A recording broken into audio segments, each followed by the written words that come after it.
2, 1. All right, Howard Immigrant Live. My name is Otis Landerholm. I'm the founding attorney here at Landerholm Immigration A.P.C, where we fight for your American dream. And I really appreciate you being here with me here today. And welcome to today's episode of the Empowered Immigrant Live. Today, our topic is how a motion to reopen could prevent your deportation and save your future in the U.S. Okay, so we're talking about motions to reopen and how they could save the day in certain situations. All right, motions to reopen are not easy, but we'll talk about them as our topic today. So welcome, thank you for being here. Remember, the Empowered Immigrant Live is here to train, teach, inspire, and empower immigrants to make the most out of immigration laws and to make the most out of their lives. All right? Today, our theme is how a motion to reopen could prevent your deportation and save your future in the United States. Okay? And so my question for everybody is, hey, do you want to get a green card? Do you want to find a strategy? Do you want to figure out a way to fix your immigration situation? All right? Whether it's green card or asylum or some other immigration process, U visa, VAWA, parole in place, temporary protected status, TPS, DACA, whatever your situation is, do you want to figure out what is the best method? What is the best strategy to fix your situation so you can get all this issue, all this legal nonsense about whether or not you have documents behind you and you can move on with your life? Because if you're in that situation, I'd love to help you navigate it. I'd love to help you through it. My firm is on a mission to win 10,000 immigration cases in the next 10 years. We would love for your case to be one of them. All right? So thank you for being here. Again, my name's Otis Landerholm. I'm the founding immigration attorney, and my law firm is called Landerholm Immigration, A.P.C, where we fight for your American dream. We're based out of Oakland, California, and we fight cases throughout the United States. All right? So thank you for being here. And we're talking today about motions to reopen. Before we get into that, we got some news, right? It's February of 2025. Trump is back and in full throttle right now. The Laken Riley Act has been signed into law, all right, which requires that certain immigrants be subject to mandatory detention, all right? ICE is getting going with its mass deportation efforts. So far, last I read, there's been 5,500 people arrested by ICE. Right now, that they are at 109% of their capacity. So they're pushing Congress and they're pushing the White House to build additional facilities. Right now, they've already sent immigrant detainees to Guantanamo in Cuba. All right? They're working to arrest 1,200 as a minimum people per day, all right? And they're working up to an arrest quota of 1,800 people detained per day, all right, which is pretty awful, and that's what's happening, all right? And so you got to be aware that that's what's happening. And, you know, you just in the first few weeks, you know, they're increasing the crackdown at the border. They've ended the CBP-1 app. 46 different executive orders were signed on the first day that Trump was back in office. They've ended the Cuban, Haitian, Nicaraguan, Venezuelan parole program. There's lots of changes, lots of moving parts, right? In the meantime, also, advocates are fighting back, all right? So Trump's citizenship-related executive order was shot down and has been shot down. It was called blatantly unconstitutional by a federal judge. That's good, all right? The courts are going to push back here, and they're going to say, whoa, wait a second, some of these things cross the line.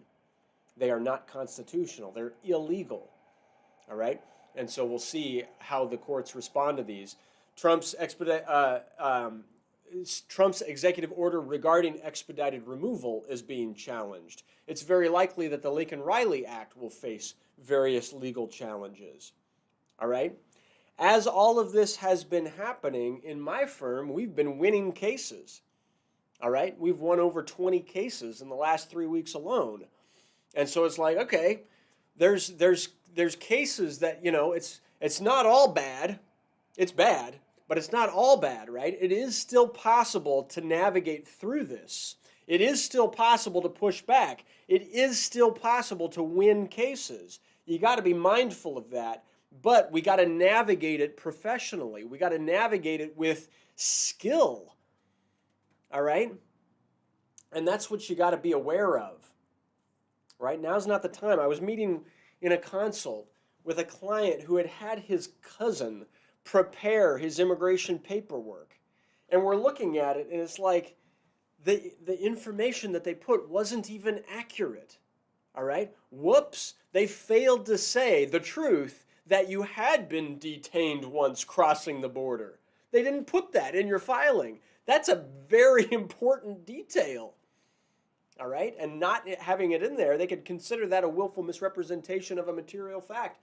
Not saying that it necessarily was willful. You might need to be ready to push back on that. But there are details, right? Like, it's not a time to hire an amateur to fight your case or to file your paperwork. All right? It's time to have professional help. All right? And I just want to say that. I want to say that. So there's lots of other things happening. Venezuelan TPS has been rescinded. The whole Remain in Mexico program is getting back underway. I already mentioned what they're doing on Guantanamo, which is crazy, right? It's crazy. There's a lot of moving parts. Okay? So all of that is happening in the news, and now what I want to talk about today, and my theme for today, is what is a motion to reopen? I've been explaining motions to reopen a lot to my clients and potential clients, and I want to talk about how motions to reopen could possibly save your case, all right? Save your future in the United States. For a gentleman I was meeting with yesterday, it's not just him, right? It's him, it's his wife, and it's his children. They're all deportable. They're all in immigration proceedings. They all have orders signed by immigration judges that they could execute their deportation. So how do we fix that? Sometimes the way to fix it is through a motion to reopen. All right? Now, motions to reopen are not easy. They are not easy. They are an uphill battle. There's 7 kinds of motions to reopen that I want to discuss briefly. As I go through them, if you have questions, please submit your questions. I'll do my best to answer them all here right now. All right? If you're just tuning in, my name's Otis Landerholm. I'm a certified specialist in immigration law, and I'm the founding attorney here at Landerholm Immigration A.P.C., where we fight for your American dream. All right? The 7 types of motions to reopen. You ready for them? You ready for them? All right. Number one, there's what they call the general authority. All right? A general authority-based motion to reopen basically says, hey, judge, we're within 90 days of a deportation order, but there's something that has happened. There's something that wasn't fully considered. There's some new facts that were failed to consider that weren't available to us back then. Let's file a general authority-based motion to reopen. Please reopen my case and consider these new facts. That's authority number 1. You typically have a 90-day deadline. Okay? Authority number 2 is what's called, when it's based on a quote-unquote in absentia order. Some people didn't show up to their hearing. All right? When it's based on an in absentia order, they extend the deadline. They give you 180 days time limit. All right? But you got to show why you failed to appear at the hearing, and you got to show good reasons for your failure to appear. Exceptional circumstances that caused you to fail to appear. Right? If you were hospitalized, right? If you were in a car accident on your way to court, if there was some other situation that prevented you from going, you can request a motion to reopen based on that ground. Way to reopen a case number 3 is a big one right now, and that's based on the ineffective assistance of counsel. If your previous attorney messed up, and if we can show it and prove it, then sometimes you can get the judge or the Board of Immigration Appeals to reopen your immigration case. All right? I was in a meeting just 2 days ago with a gentleman who, a gentleman and his wife who were showing me and talking to me about their previous attorney. Their previous attorney is a criminal defense attorney, doesn't do immigration law, and didn't really understand what they were doing. They filed a cancellation of removal case in immigration court, and it was about this thin. I don't know if you can see my, it was just the form and maybe a small one-page declaration showing their eligibility. All right? Like, you got to understand, cancellation of removal, it's a big deal, right? There's 4 big requirements that you've got to prove, and you've got to prove them by a preponderance of the evidence. You've got to show a lot of evidence to qualify for a green card through cancellation of removal in immigration court. Like in my firm, a cancellation case, we're talking often a giant filing, 200, 300 pages of evidence. So to see, just like a one-page declaration in support of a case, it's like no wonder it was denied, right? For me, that's the ineffective assistance of counsel. Where there's ineffective assistance of counsel, where your previous attorney clearly didn't know what he was doing or what she was doing, right? You can argue that you need to have your case reopened to fix issues that were ineffective in the past caused by your previous attorney. All right, that is possible. Those are not easy to do. All right, they're also not fun to do. We got to file a bar grievance against the attorney that messed up in your case. All right? And sometimes that can be a wake-up call to attorneys out there that are doing work that's just not very good quality. All right, which is important for them to realize and see, like, hey, you're actually messing with the lives of people. All right? Anyway, argument number 3 to reopen a case is based on the ineffective assistance of counsel. All right? Number 4 is when it's based on changed country conditions for asylum or withholding or relief under the Convention Against Torture. So there is, if you filed asylum originally and fought that case, right? And maybe you lost and you have a deportation order against you, and now ICE has come in to arrest you and deport you. Wait a second. There was some new thing that happened. And, I was meeting, this was a different context, but I was meeting with a gentleman whose son was murdered 4 months ago. All right? And it's like, okay, that's horrible, and that's insane, and that gives you a changed circumstance where now you could reopen your case. Okay? Not always, not necessarily. The question is was there a change in the situation of your country, all right, that materially affects your eligibility for asylum? Do you now have a new argument for asylum that didn't exist before? And then when that happens, you've got to file your motion to reopen within a reasonable time, typically within 6 months, of that change in circumstances. Okay? So far, so good? So far, so good? All right, if you're just tuning in, welcome. Thank you for being here. We're talking about ways to reopen an immigration case because sometimes that can save the day. All right, when you file a motion to reopen, you can include a stay request, which can prevent ICE from being able to deport you. All right, so motions to reopen sometimes are the last option for people, especially if you have a removal order already. All right, we've covered the first 4, there's 7. So number 5 are motions to reopen based on VAWA. If a person was married to a U.S. citizen or a green card holder, right? Or in a relationship with a U.S. citizen or green card holder petitioner, for example, a son or daughter who has turned 21 who's been abusive. All right? If you're in that type of relationship and have been the victim of domestic violence, you can request a motion to reopen through VAWA to apply for a benefit under VAWA, the I-360 and your green card, all right, through the Violence Against Women Act. All right, whether you're male or female, doesn't matter. You can do this. All right.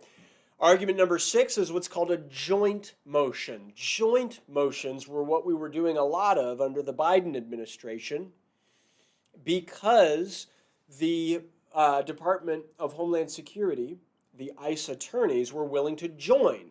That's what a joint motion to reopen is. It means that the opposing counsel, which is the attorneys for Department of Homeland Security, will join with us in their discretion to reopen, to request the judge or the court to reopen that case.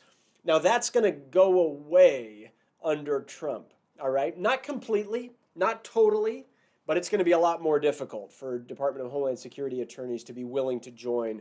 You know, the PD memos are going to go away. Joining motions to reopen is it's not going to completely vanish. It's still possible, but it's going to be much, much more difficult than it has been in the last 4 years. Okay? And number 7 is what we call sua sponte. What does that mean? It means that we're asking the court to reopen it of their own accord in the interests of justice. Okay? You can ask the BIA to reopen by themselves. You can ask the immigration court to reopen by themselves. All right? Sua sponte motions don't have a time deadline. Joint motions to reopen don't have a time deadline. In absentia orders don't have a timeline if the argument was based on lack of notice. Otherwise, many of these motions have strict timelines, so you got to talk those through with your lawyer. Sometimes the deadlines can be tolled or subject to equitable tolling. Basically, it's an argument that in the interest of justice, they should extend the filing deadline in your situation. Sometimes that works, sometimes it doesn't. Okay? That's the way it works, folks. That's the way it works. So hope that's useful, hope that's helpful, hope that's clear. That's what I wanted to share today about motions to reopen. Let me get into your questions. Thanks, everybody, again, for being here. Really appreciate each of you. All right, whether you're on YouTube, Facebook, LinkedIn, Instagram, TikTok, thank you all so much for being here. Great. So, Lamara K, I see your question here. When the BIA remands a case back to court with an approved I-130, does that mean a green card, or can the judge still remove you with no criminal record, no waiver is available? Okay, the I-130 approval does not mean a green card yet, right? Any green card application, there's the I-130, and then there's the I-485, or there's the I-130, and then there's the DS-260 if it's through the State Department, okay? If it's a consular case. So, Lamara, it looks like you're halfway there. You've got the I-130 approved, all right? Now your case is remanded to the lower court, and now you've got to fight your adjustment of status, the I-485, with all those supporting documents in front of the immigration judge. Or maybe you could file a motion to terminate so that you could do that process in front of USCIS. All right? That's the way that works. All right? And if you're looking for a lawyer to help you, we would love to help you, right? We've got a lot of clients that are in your exact same situation. And so you're in a good place because your I-130 was already approved. Now you just got to get that green card approved. You might need to fight about it in court. Or if you can get your case in court terminated, you can fight about it in front of USCIS, which is typically better. Okay? Not always better, but typically better. All right, what other questions are coming in? Let's see here. So here on TikTok, I see some folks. Let's see. Gurn King Singh 0002. Sir, I applied for a U visa in November 2019. When can I hear anything? Okay, so my question for you, thank you for asking this question. Thank you for being here. The question is, what have you heard so far? All right, do you have a work permit through your U visa? Do you have receipt notices of your U visa? Do you have your biometrics appointment complete through your U visa? Typically, by now, you should have those things. All right? If not, maybe something was done incorrectly and you might have a second opinion. To have the final decision for a U visa that was filed in 2019, yeah, you're not going to have it yet. You're not going to have it for a few years. All right? It might even be, I don't know, might even be like 7 more years or something before you have the final approval on 2019 filings of a U visa. All right? So, Lamara, thank you for your informative videos. Hey, you're welcome. Thank you. Thanks. Let's see here. So I'm getting a lot of questions here on TikTok. Let's see. Jazz, I see your question here. How could we go about being harassed by neighbors threatening to call ICE on you? Yeah, that's horrible. That's horrible. People should never tell them to go away and mind their own business. You know, I mean, bottom line is if somebody wants to call ICE on you, they can. Unfortunately, they can. You know, but it's like that doesn't mean that ICE is actually going to come after you. And it's like I don't know. I mean, one, they're jerks. Maybe move. Yeah, I hate to tell you to move to a better neighborhood, but yeah, it sounds like your neighbors are jerks. I'm sorry that you're in that situation. Anybody can call ICE. It doesn't mean that ICE is going to do anything about it. Maybe the best advice in your situation is have a consult and make sure that you've got good arguments or a good plan or a good strategy in place for what you would do if ICE actually did come and question you or whatever. Because I mean, obviously, you have the right to remain silent. You know, you have the right not to open your door. You shouldn't open your door, right? But if you have an argument to, you know, apply for a benefit or to fix your situation, hey, go for it, right? And then you don't have to worry about it. So, so I guess that's my best answer there.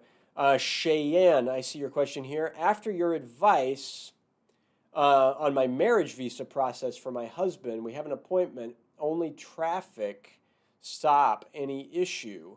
After your advice on my marriage visa process for husband, we have an appointment, only traffic stop, any issue. I just got the #1 badge. I don't know. I don't know what your question is about, Cheyenne. Thank you very much for being here and for asking that. If you're in a marriage-based visa process for your husband, then great, you know, great. If he has a traffic stop, like that's his only arrest or that's his only problem, that will not affect his marriage-based visa process. That does not cause inadmissibility, all right? If you've got your appointment to go in for your interview, then prepare for your appointment for your interview. Hopefully, my best advice is to go in with an attorney to represent both you and your husband so that everything goes smoothly. But as long as he's eligible for the green card adjustment of status process, then, you know, best of luck, and you should be, you know, I don't know anything about the case, so I would say talk it over with a lawyer. If you have any questions about that at all, go to your appointment with a lawyer, and best of luck, right? But a traffic stop will not cause inadmissibility, right? As long as there weren't any, like, controlled substances involved in the stop or whatever, or DUI, or as long as it wasn't a quote-unquote crime, just a traffic stop does not cause inadmissibility. So you're good. All right, Success 25. Will I get a U visa if I was the victim of a hate crime and I was helpful to the police to detain the perpetrator, but I didn't show up to court to get a restraining order against him due to fear to show up? Well, a quote-unquote hate crime, I see you say based on LGBT issues, a hate crime isn't necessarily one of the quote-unquote qualifying crimes for the U visa. We've got to look at the police report, all right? Was it a quote-unquote felonious assault crime? Like that's one of the categories of qualifying crimes for a U visa. Was it a quote-unquote false imprisonment crime, which is one of the categories of crimes that qualifies for a U visa? Like, we've got to look much more in depth at how the police report was written in your situation, all right? There's no such thing, well, to my knowledge at least, in the state of California, to my knowledge, there's not, and there's no such thing as a crime on a police report, like a penal code section that makes quote unquote hate crimes a category of crime. And that category of crime does not qualify for, it's not one of the qualifying crimes for a U visa. But so we got to look at the police report, right? It will depend, in other words, right? So, but I'm sorry that that happened, and I'd love to help you through that. I'd love to look at your police report and give you good advice as to whether or not that might work, for a U visa for you, right? So I hope that's useful, and I hope that's helpful. Let me take two more questions, and then let me wrap up here today. So let's see. So Cheyenne, you say, okay, thank you. First lawyer's appointment is in a few weeks. He is undocumented, but we have a child.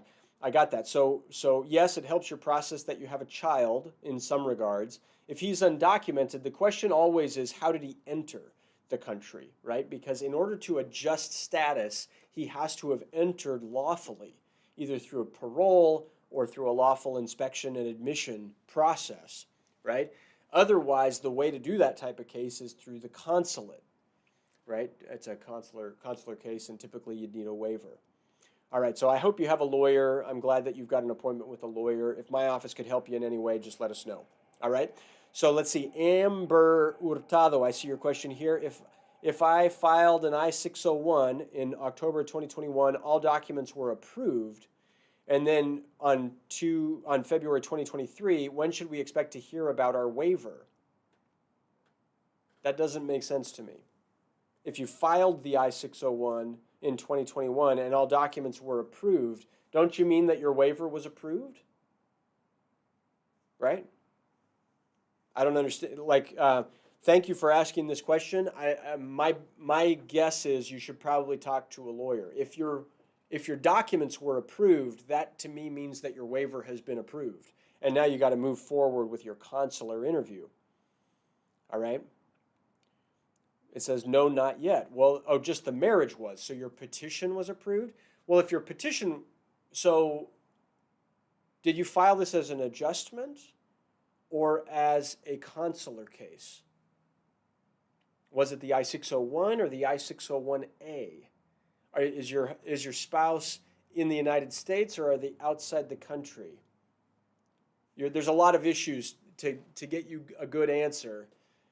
I would recommend having an appointment, and we can really get to the bottom of it. All right. Not with a lawyer, and they're in the country. Okay, so something is strange, right, about your situation. All right. Normally, they would approve the petition first before you would submit a waiver, right? Did you submit the I-601 along with your I-485? Do you have a work permit? There's a lot of things. I really recommend having a consultation to discuss your situation. I'd love to help you with that, all right? Feel free to give our office a call. We're here to help. We'd love to help, okay? Let's see here. So, Foy, I see your question here. My asylum case is almost 2 years old since the judge told me he was going to send me a decision. Okay, got that. I got that. You're not alone in that situation, all right? Foy, thank you for asking that question.